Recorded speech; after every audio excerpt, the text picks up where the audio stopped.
cette toute nouvelle vidéo pour les terminales en mathématiques expertes. Donc le but de cette vidéo, ça va être de s'intéresser à factoriser donc des polynômes, ici donc des polynômes dans les complexes, avec des racines évidentes. Donc je vais laisser mettre la vidéo en pause, essayer de factoriser ce polynôme, et ensuite on va tout simplement corriger. Sur ce donc, correction. Alors, donc pour la question, il s'agit de vérifier que moins 2 c'est une racine évidente du polynôme P. Ok. Donc, pour le vérifier, il s'agit de calculer P de moins 2. Et donc, on va voir si ça fait 0 ou pas. Si c'est le cas, ça sera une racine. Et si ce n'est pas le cas, c'est pas une racine. Et normalement, comme ça doit être une racine, ça fera 0. Donc, P de moins 2. Donc là, je remplace les z que vous voyez par moins 2. C'est donc moins 2 à la puissance 3 plus 6 fois z au carré. Donc 6 fois moins 2 au carré plus 13 fois moins 2 plus 10. Ok, donc là tous les z, vous avez vu, j'ai remplacé par moins 2. On continue, moins 2 au cube, ça fait moins 8. Après donc là, 2 au carré, moins 2 au carré, ça fait 4. Et 4 fois 6, donc ça fait 24. Après 13 fois moins 2, ça fait 26, plus 10. On finit le calcul, donc moins 8 et moins 26, ça fait moins 34. Et 24 et 10, ça fait 34. Et donc je trouve bien 0 pour P de moins 2. Donc, moins 2 est une racine évidente de ce polynôme. Donc de P de Z. Alors pourquoi racine évidente? Parce que là on voit que ce polynôme il s'annule bien en moins 2. Alors maintenant deuxième étape, ça va être de factoriser le polynôme. Alors pour factoriser un tel polynôme, la technique la plus conseillée on va dire c'est quoi? C'est poser une division euclidienne. Ok. Donc je vais diviser quoi par quoi? Et je vais diviser ceci par Z moins la racine évidente. Ok. Alors en effet, on peut le noter comme tout simplement P de moins 2 égale 0. Cela signifie que votre polynôme, que P de Z, est factorisable par Z moins 2. Ou Z plus 2 directement. Ok. Parce que moins par moins, ça fait plus. Et donc, justement, et ainsi, on peut écrire P de Z de la façon suivante. Donc, c'est P de Z multiplié qui est égal à Z plus 2 facteur un polynôme Q de X. Donc, avec Q de X, Q de Z plutôt, un polynôme. Donc, ça veut dire qu'il existe un polynôme Q de Z tel que P de Z, c'est Z plus 2 fois ce polynôme-là. Alors justement, on va déterminer ce polynôme-là. Pour ce faire, on va faire une division. On va faire une division euclidienne de polynôme. Donc Z cube plus 6Z carré plus 13Z plus 10 divisé par Z plus 2. Donc là, j'espère que vous avez bien mémorisé la technique en SP.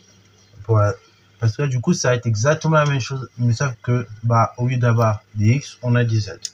Donc là, le but, c'est d'éliminer Z cube. Donc, dans Z, combien je peux mettre de Z afin d'éliminer vos Z cube? Et vous allez mettre Z au carré. Ok. Quand une fois Z, pour arriver à Z cube, il faut Z au carré. Alors, Z au carré, c'est bien. Mais du coup, ce Z au carré va se distribuer sur le 2 également. Donc, ça fera Z au carré fois Z cube. Et Z au carré fois 2, 2Z au carré. Donc, du coup, là, j'oublie pas, c'est un moins que j'ai là. Et donc, j'ai Z carré, Z cube plus 2Z carré. On fait la division euclidienne. Z cube moins Z cube, ça fait 0Z cube. Et donc, 6Z carré moins, attention, plus par moins, ça fait moins. 2Z au carré, ça fait donc 4Z carré. Je descends comme en primaire le 13Z. Et donc là, pareil, dans 4Z carré, combien il faut que je mette 2 fois Z? Et du coup, il m'en faut 4Z. Ok. Je mets 4 fois Z afin d'obtenir Z carré. Mais le 4z va également se distribuer au 2. Et donc j'aurai 4z fois 2 qui fait 8z. Donc du coup ici je mets bien 4z carré plus 8z. Et j'oublie pas là, c'est un signe de soustraction que j'ai. Donc z carré, 4z carré moins 4z carré, ça fait 0z carré. 13z moins 8z, 5z. Ok. Pareil, comme en primaire, je dis 110. Ok. Dans z, combien de fois je vais mettre de nombres? Combien il me faut pour arriver à 5z? Ensuite, donc là, je regarde dans 5z, combien je peux mettre 2 fois z. Donc là, je vois que je peux en mettre 5. Du coup, j'aurai 5z ici. Mais du coup, le 5, il va se distribuer au 2 également. Donc du coup, ça va me faire 10. Et donc là, j'oublie pas, j'ai un moins. Et donc là, quand je vais faire ma division, 5z moins 5z, 0z. Et 10 moins 10, ça fait 0. Donc, du coup, conclusion, ça veut dire quoi? Ça veut dire que, normalement, par définition de la division euclidienne, et ben, vous savez que le nombre qui est là, qu'on appelle le dividende, c'est quotient fois reste plus... Enfin, c'est quotient... C'est diviseur fois le quotient plus le reste.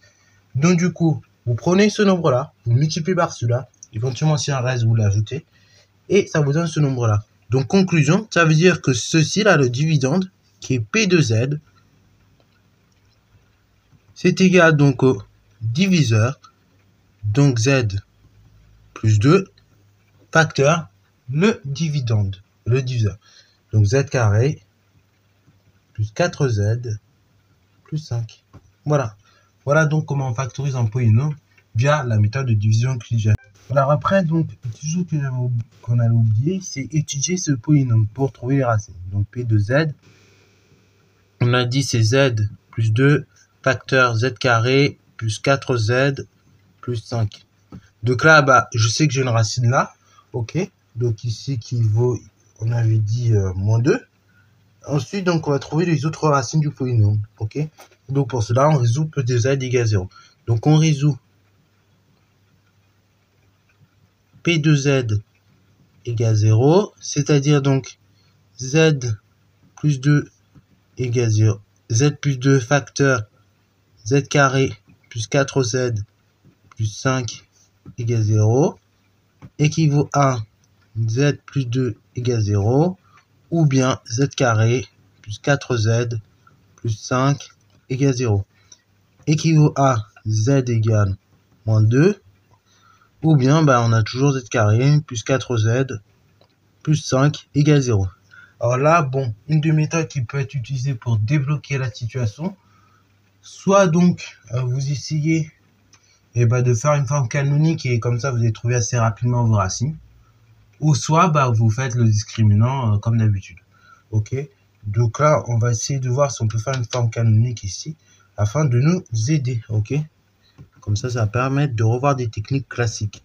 Z égale 2 ou bien, donc là on peut écrire, donc là la forme canonique, je rappelle, on va bidouiller l'expression pour faire apparaître une identité remarquable. Donc ça ferait Z carré plus 2 fois 2Z et donc multiplié par donc tout simplement plus 2 fois 2Z, oui, comme on a dit. Et donc pour compléter l'identité remarquable, et bah tout simplement on ajoute à cela 2 au carré et je retire 2 au carré plus 5 égale 0 équivaut à Z égale moins 2 ou bien donc Z plus 2 le tout au carré moins 2 au carré plus 5 égale 0 équivaut à Z égale moins 2 ou bien Z plus 2 au carré moins, donc là on a 2 au carré, ça fait 4 plus 5, donc ça fait plus 1 égale 0. Et donc si je continue un petit peu ma petite route, je trouve donc Z égale moins 2 ou Z plus 2 au carré qui est égal à moins 1. Ok. J'ai un carré ici qui est égal à un nombre négatif. Donc là, du coup, dans Z, j'ai deux solutions. Dans C, j'ai deux solutions pour ce type d'équation.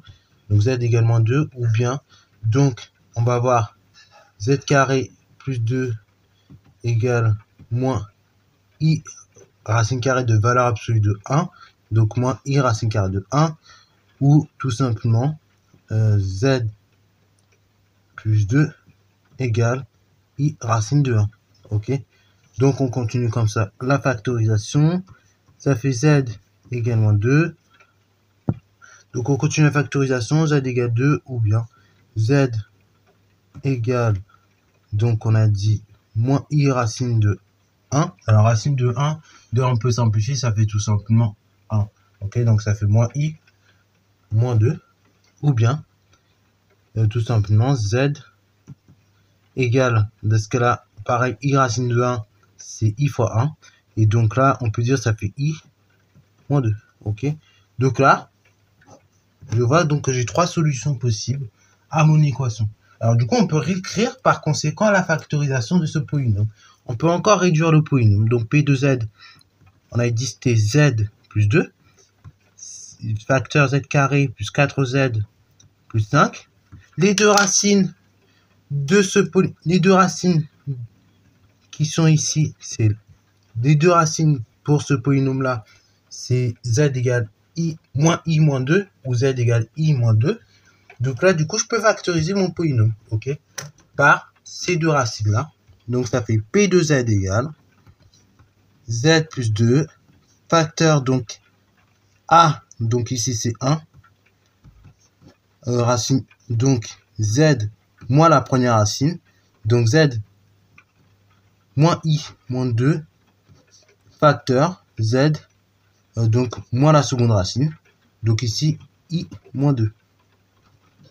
Ok, alors on peut continuer comme ça la factorisation, et donc on trouve que P de Z égale Z plus 2, facteur Z plus I plus 2, facteur Z moins I plus 2.